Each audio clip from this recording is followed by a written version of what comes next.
ठरलं तर मग मालिकेत सध्या जबरदस्त ट्विस्ट पाहायला मिळतोय. सायलीला सचिनच्या बोलण्यातला खोटेपणा जाणवतो आणि ती त्याची कसून चौकशी करते. एकामागोमाग एक प्रश्न विचारत ती त्याला पूर्णपणे कोपऱ्यात पकडते. दुसरीकडे प्रिया तिच्या गोड बोलण्याने अस्मिताचा विश्वास जिंकण्याचा प्रयत्न करते आणि हळूहळू तिच्या जाळ्यात तिला अडकवत जाते.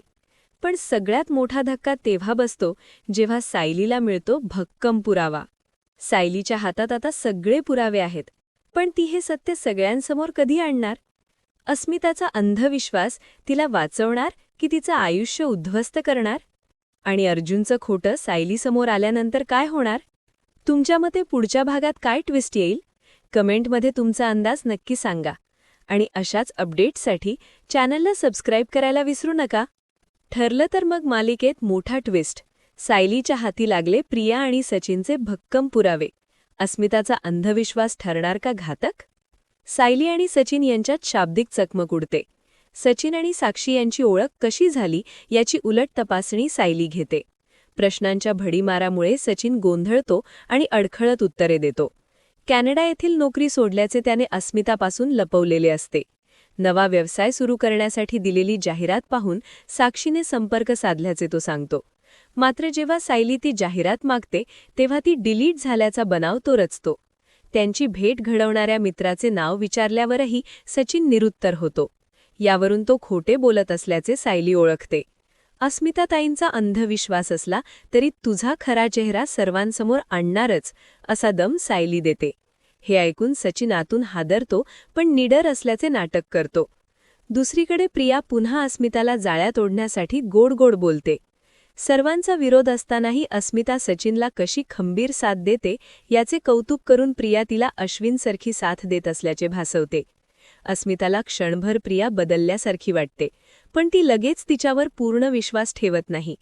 तरीही घरात कोणालाही न सांगता सचिनला निरोप देण्याचे काम ती प्रियावर सोपवते. हळूहळू अस्मिताचा विश्वास जिंकण्यात प्रिया यशस्वी होते. बाहेर अर्जुन विनाकारण एका व्यक्तीशी वाद घालत असतो. त्याची चिडचिड पाहून चैतन्य मध्यस्थी करतो व त्याला शांत करण्यासाठी डोक्यावर बर्फाचा गोळा ठेवतो. सायलीने खोटे बोलणाऱ्यांशी संबंध तोडण्याचे ठरवले आहे आणि साक्षीबाबतचे सत्य समजल्यास ती सोडून जाईल अशी भीती अर्जुन व्यक्त करतो. चैतन्य त्याला सर्व खरे सांगण्याचा सल्ला देतो, मात्र अर्जुन घाबरलेला असतो. या दरम्यान सायली एका मोठ्या पुराव्यापर्यंत पोहोचते. प्रिया सांगत असलेल्या कॉलेजमध्ये ती चौकशी करते. सुरुवातीला नकार देणारे कर्मचारी कॉलेजच्या नावाचा गैरवापर होत असल्याचे समजताच मदत करतात. मागील 3 वर्षांच्या माहितीत तन्वी किल्लेदार नावाची कोणतीही विद्यार्थिनी नसल्याचे ते स्पष्ट करतात. सायलीने पाठवलेले ओळखपत्रही बनावट असून त्यावर शिक्का नसल्याचे प्राध्यापक सांगतात. सायली हे सर्व लेखी स्वरूपात पुराव्यादाखल मागून घेते आणि यातून प्रियाचा आणखी एक खोटेपणा उघड होतो. तिकडे सचिन अस्मितासमोर बाळाला खेळवण्याचे नाटक करून खोटी सहानुभूती मिळवतो. कर्जदारांच्या दहशतीमुळे आई-वडिलांकडेही जाऊ शकत नसल्याचे तो सांगतो.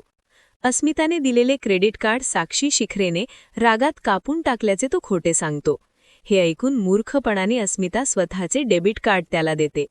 अतिशहाण्या साक्षीपेक्षा अशी निर्बुद्ध बायको हवी असे सचिन मनोमन म्हणतो. शेवटी बेडरूममध्ये चिंतेत असलेल्या अर्जुनला सायली समजावते, मात्र आपल्या खोटेपणामुळे ती सोडून तर जाणार नाही ना, या भीतीत तो तिला मनवण्याचा प्रयत्न करत असतो. ठरलं तर मग मालिकेतील हे वळण अत्यंत रंजक आहे. सायलीची सत्याचा शोध घेण्याची धडपड प्रेक्षकांना खिळवून ठेवणारी असून अस्मिताचा नवऱ्यावरचा अंधविश्वास तिला भविष्यात कोणत्या मोठ्या संकटात पाडणार हे पाहणे औत्सुक्याचे ठरणार आहे.